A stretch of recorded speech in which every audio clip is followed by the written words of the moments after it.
પ્રભાસમાં અલબખાનનું વિરાટ સૈન્ય અને સામે વાજા રાઠોડ રાવ રાજશ્રી છાડાજીનું અને અલબખાનનું મહાભયંકર યુદ્ધ.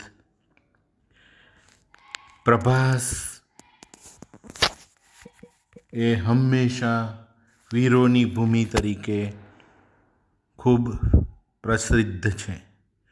અહીંના દેવસ્થાન દાદા સોમનાથના સાનિધ્યમાં અનેક વીરોએ કેટલા બલિદાનો આપ્યા છે. પ્રભાસના રાજા રાવ છાડાજી ઈસવીસન 1300 સુધી પ્રભાસ ક્ષેત્રના ખૂબ પ્રભાવશાળી રાજા હતા. અલબખાનના સૈન્ય સામે લડતા ભીષણ ધર્મયુદ્ધમાં સોમનાથ દાદાની સખાતે રાવ છાડાજીએ રણક્ષેત્રમાં વીરશૈયા પ્રાપ્ત કરી. ત્યારબાદ રાજશ્રી વૈજલદેવ બુટ્ટોજી પ્રભાસની રાજગાદીએ આવ્યા. ખૂબ વિસ્તાર વધાર્યો, યાત્રિકોને નિર્ભય કર્યા, આંતરરાજ્ય અને રાષ્ટ્ર સંબંધો વિસ્તૃત કર્યા, અનેક બાંધકામો કર્યા. સોમનાથ, ત્રિવેણી સંગમ વગેરે સ્થાનિક પૂજારીઓ, યાત્રિકો સૌને નિર્ભય કર્યા. અને કહેવાય છે ને કે આ તો છે તલવાર રણથલી, જેની તાકાત ક્યાંય અસ્તી નથી રહેતી.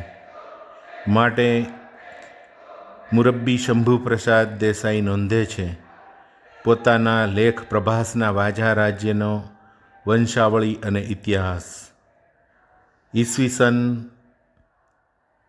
1933ની લેખમાળામાં કે એમ પણ કહેવાય છે કે રાવ છાડાજી હિન્દુ મુસ્લિમ એકતા માટે સ્થાનિક દરેક ધર્મ જ્ઞાતિ જાતિના સમુદાય માટે ખૂબ તત્પર હતા. મસ્જિદ બંધાવી આપવી એ સૌ પ્રથમ મસ્જિદનો ફાળો પણ રાવ છાડાજીને જાય છે. અને મસ્જિદ બાંધાવી ત્યારબાદ નિભાવ પણ કરી આપે છે. તો પ્રભાસના પશુપતાચાર્ય, પ્રભાસના મહાજન અગ્રેસરો, ઠક્કર શ્રી રામદેવ વલુગીદેવ, રાણા શ્રી સોમેશ્વર દેવ અને ઠાકોર વાજા રાજશ્રી રાવ છાડાજીના પિતાશ્રી વાજાશ્રી ભીમસિંહજી ને સત નમન. જય સોમનાથ.